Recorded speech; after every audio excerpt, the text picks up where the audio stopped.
Train 262 Heavy, wind calm, runway 31 left, clear for takeoff, caution wake turbulence, previous departure, Heavy 777. Hello and welcome to Whidbey Island Naval Air Station in Oak Harbor, Washington. We are here aboard our Grumman E-1B Tracer. It is a interesting aircraft. Couple reasons to be here. One, Whidbey Island Naval Air Station is, well, a naval air station, so aircraft flew out of here. Other reason is this aircraft happens to be branded with the USS Roosevelt. And at one point, the USS Teddy Roosevelt was based out of Everett, Washington. And I know this because I actually got to tour the Roosevelt while she was in harbor at Everett, Washington.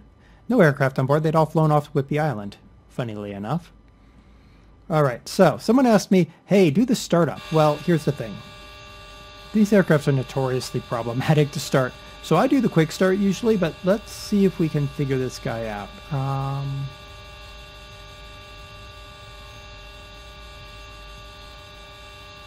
Yeah, let's hit our keys. Shift 1. Okay, looks like we have some ignitions here. Shift 2 gets me... Oh, I'm going to need that. That over there. Shift 3 gets me... Okay, here's some throttle.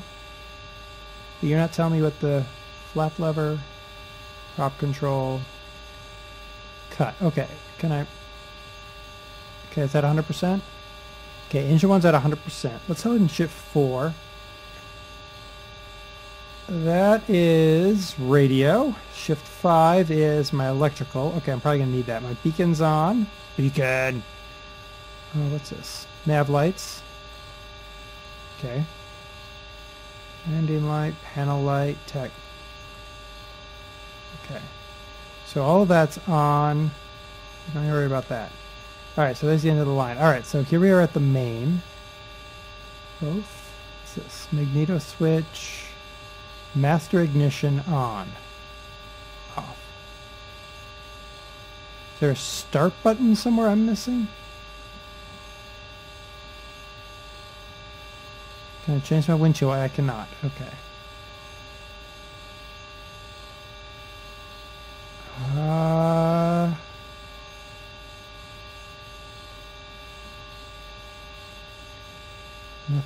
Nothing I can... Off both. That's correct. That's on. Okay, that's why this is exactly why I don't do that. All right, let's start her out.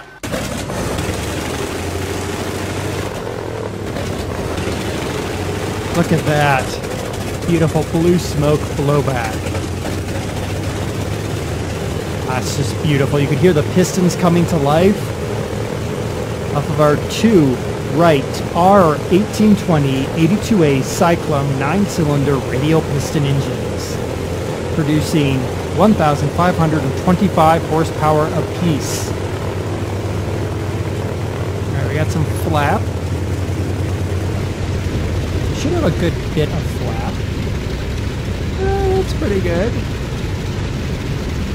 Now, shift I. Now, J. Now. Alright. I've noticed that this aircraft doesn't appear to have a catapult bar on it. That's interesting. So I think it would have a catapult bar. I also haven't figured out how to fold the wings. We'll talk about that in a minute. This is the first purpose-built airborne early warning aircraft used by the United States Navy. Prior to that, they were all converted from other aircraft. All right, let's take her to the skies. Parking brake off. Run up those engines. Yeah. Here we go. Where are we at? 50 knots. Take off yet? No. 80 knots. Can we take off yet? Yes. No. Yes. Look, we have a little tail wheel back there so that we can't rotate too far backwards. Alright, let's get those flaps in.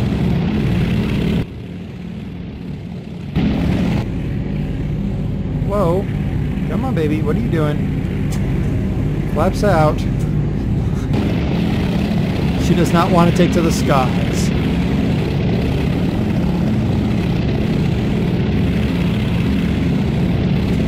Alright, there we go.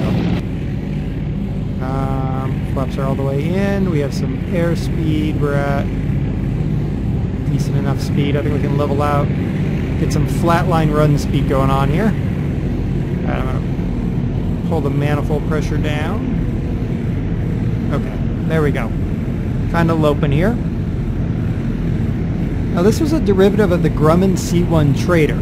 It first entered service in 1958. It was replaced by the more modern E-2 Hawkeye in the early 1970s.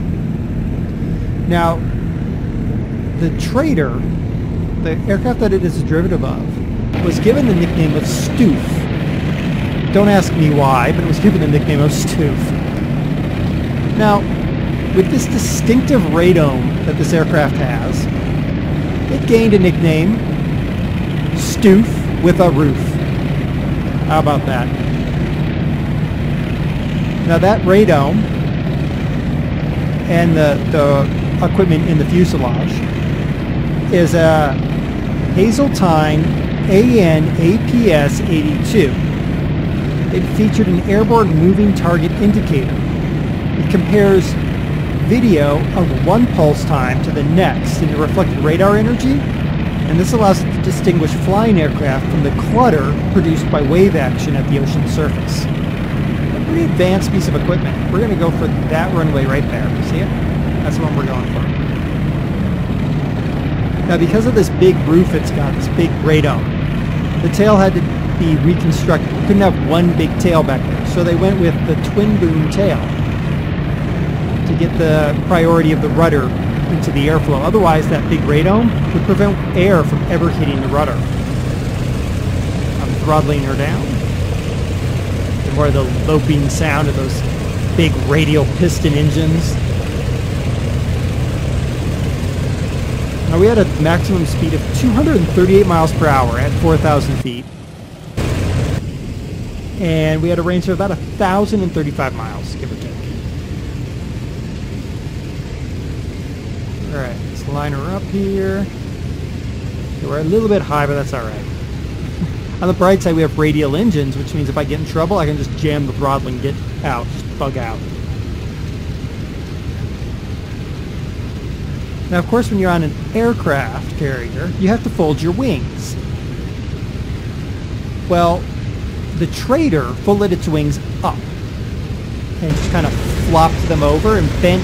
They bent right about where the engine nacelles end, and it flopped over the top of the aircraft. Well, that's kind of impossible here because our Stoof has a roof there. Let's pop some air brakes here. Look at those big air brakes. I'm trying to bleed off speed so I might actually, I don't know, land.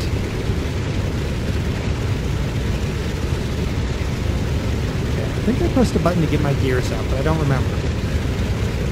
There they are. Yeah. Down and locked. Coming in at combat, apparently combat attack speed here.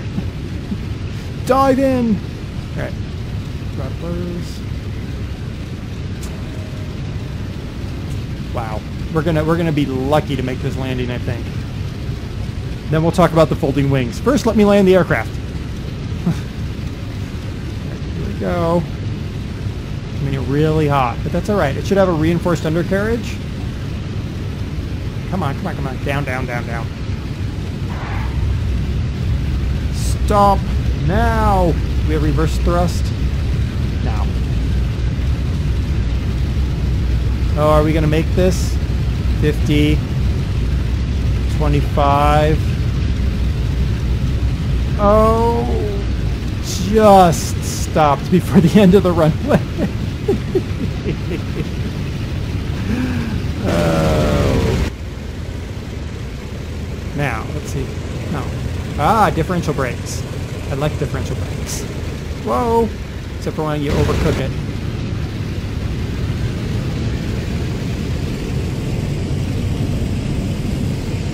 There we go. And I can't drive differential brakes, so we're just going to putter our way off the runway and call it a day, I think. Alright, there's a good spot to stop.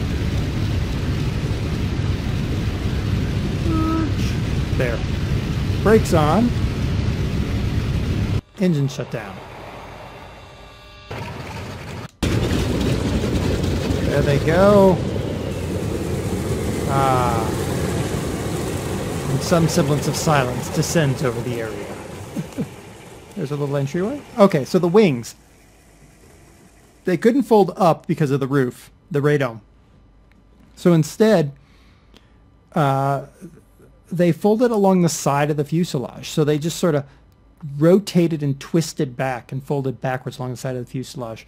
I haven't yet found a way to fold the wings of this aircraft, which could be that it wasn't modeled, which, quite honestly, wouldn't surprise me. And I'm okay with that. Anyway, so this has been the Grumman E-1B Tracer. The link is down below. As always, another really nice aircraft, well modeled, and unique enough. You don't see a whole lot of these models, good models, out there of these kind of aircraft. So definitely if you're looking for a early warning aircraft of the 1960s era, thereabouts, and a Navy one at that, this is a nice one. So I've been DerTebbers. This has been your Flight Simulator X Spotlight. Till next time, happy flying.